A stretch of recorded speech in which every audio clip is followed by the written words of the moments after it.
26 août, Ésaïe chapitre 37, chapitre 38. Lorsque le roi Ézéchias eut entendu cela, il déchira ses vêtements, se couvrit d'un sac et alla dans la maison de l'Éternel. Il envoya Eliakim, chef de la maison du roi, Shebna le secrétaire et les plus anciens des sacrificateurs couverts de sacs vers Ésaïe le prophète, fils d'Amoz. Et ils lui dirent, ainsi parle Ézéchias. Ce jour est un jour d'angoisse, de châtiment et d'opprobre, car les enfants sont près de sortir du sein maternel et il n'y a point de force pour l'enfantement. Peut-être l'Éternel ton Dieu a-t-il entendu les paroles de Rabshakeh que le roi d'Assyrie son maître a envoyé pour insulter le Dieu vivant, et peut-être l'Éternel ton Dieu exercera-t-il ses châtiments à cause des paroles qu'il a entendues.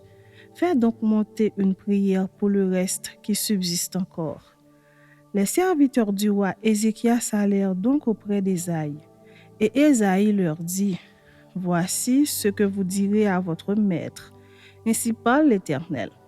Ne t'effraie point des paroles que tu as entendues et par lesquelles m'ont outragé les serviteurs du roi d'Assyrie.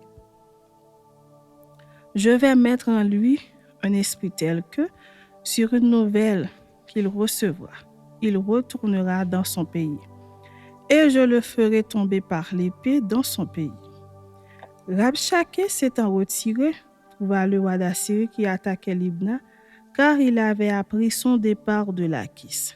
Alors le roi d'Assyrie reçut une nouvelle au sujet de Tirhaka, roi d'Éthiopie.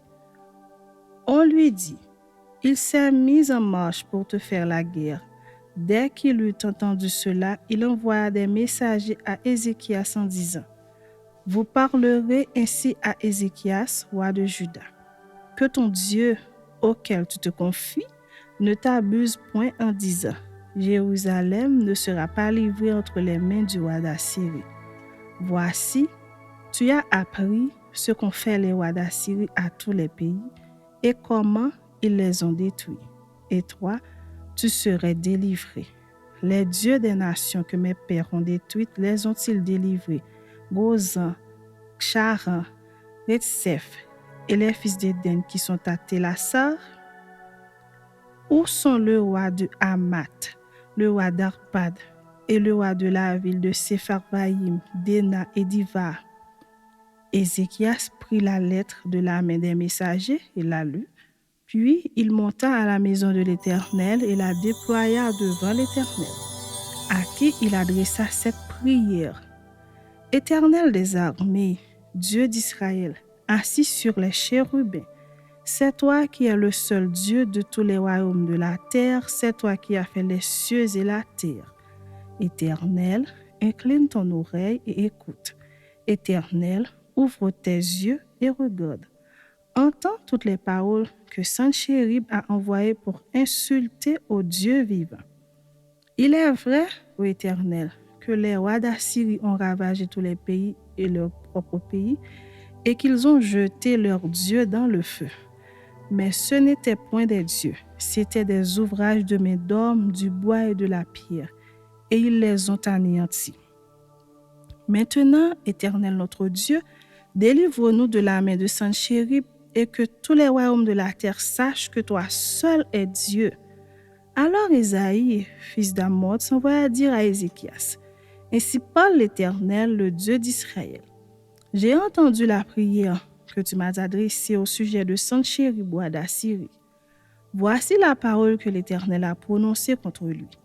Elle te méprise, elle se moque de toi, la Vierge, fille de Sion. Elle hoche la tête après toi, la fille de Jérusalem. Qui as-tu insulté et outragé? Contre qui as-tu élevé la voix? Tu as porté tes yeux en haut sur le sein d'Israël. Par tes serviteurs, tu as insulté le Seigneur et tu as dit, « Avec la multitude de mes chars, j'ai gravi le sommet des montagnes, les extrémités du Liban. Je couperai les plus élevés de ses cèdres, les plus beaux de ses cyprès, et j'atteindrai sa dernière cime, sa forêt semblable à un verger. J'ai ouvert des sources et j'en ai bu les eaux, Et je tarirai avec la plante de mes pieds tous les fleuves de l'Égypte. N'as-tu pas appris que j'ai préparé ces choses de loin et que je les ai résolues dès les temps anciens? Maintenant, j'ai permis qu'elles s'accomplissent et que tu réduisisses des villes fortes en monceaux de ruines. Leurs habitants sont impuissants, épouvantés et confus. Ils sont comme l'herbe des champs et la tendre verdure, comme le gazon des toits et le blé qui sèche avant la formation de sa tige. Mais je sais quand tu t'assieds, quand tu sors et quand tu entres, et quand tu es furieux contre moi, parce que tu es furieux contre moi et que ton arrogance est montée à mes oreilles.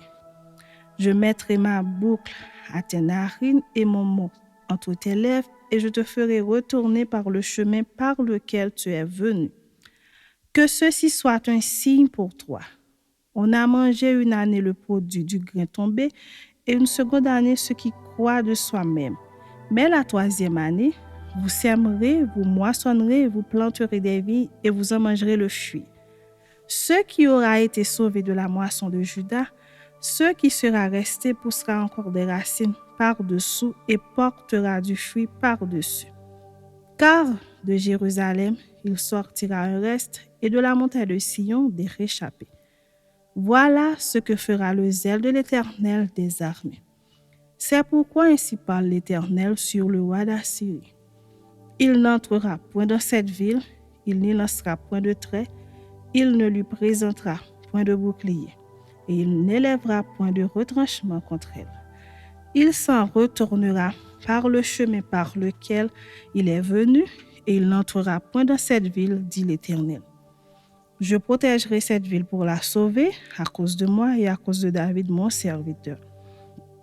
L'ange de l'Éternel sortit et frappa dans le camp des Assyriens 185 000 hommes, et quand on se leva le matin, voici c'étaient tous des corps morts.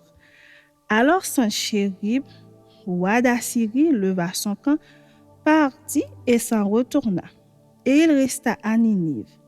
Or, comme il était prosterné dans la maison de Nisroch, son dieu, Adramélec et Charétiel, ses fils, le frappèrent par l'épée et s'enfuirent au pays d'Ararat. Et Esar-Adon, son fils, régna à sa place. Chapitre 38. En ce temps-là, Ézéchias fut malade à la mort. Le prophète Ésaïe, fils d'Amoth, vint auprès de lui et lui dit: Ainsi parle l'Éternel, donne tes ordres à ta maison, car tu vas mourir et tu ne vivras plus. Ézéchias tourna son visage contre le mur et fit cette prière à l'Éternel. Ô Éternel, souviens-toi que j'ai marché devant ta face avec fidélité et intégrité de cœur, et que j'ai fait ce qui est bien à tes yeux. Et Ézéchias répandit d'abondantes larmes. Puis la parole de l'Éternel fut adressée à Ésaïe en ces mots. Va et dis à Ézéchias, ainsi parle l'Éternel, le Dieu de David ton père. J'ai entendu ta prière, j'ai vu tes larmes. Voici, j'ajouterai à tes jours 15 années. Je te délivrerai, toi et cette ville, de la maison du roi d'Assyrie. Je protégerai cette ville. Et voici de la part de l'Éternel le signe auquel tu connaîtras que l'Éternel accomplira la parole qu'il a prononcée. Je ferai reculer de 10 degrés en arrière avec le soleil l'ombre des degrés qui est descendu sur les degrés d'Akaz, et le soleil recula de 10 degrés sur les degrés où il était descendu. Cantique d'Ézéchias, roi de Juda, sur sa maladie et sur son rétablissement. Je disais, quand mes jours sont en repos, je dois m'en aller aux portes du séjour des morts. Je suis privé du reste de mes années. Je disais, je ne verrai plus l'Éternel sur la terre des vivants. Je ne verrai plus aucun homme parmi les habitants du monde. Ma demeure est enlevée et transportée loin de moi comme une tente de berger. Je sens le fil de ma vie coupé comme par un tisserand qui me retrancherait de sa trame. Du jour à la nuit, tu m'auras achevé. Je me suis contenu jusqu'au matin. Comme un lion, il brisait tous mes os. Du jour à la nuit, tu m'auras achevé. Je poussais des cris comme une hirondelle en voltigeant. Je gémissais comme la colombe. Mes yeux s'élevaient languissants vers le ciel. Ô Éternel, je suis dans l'angoisse. Secours-moi. Que dirai-je? Il m'a répondu et il m'a exaucé. Je marcherai humblement jusqu'au terme de mes années après avoir été affligé. Seigneur, c'est par tes bontés qu'on jouit de la vie, c'est par elles que je respire encore.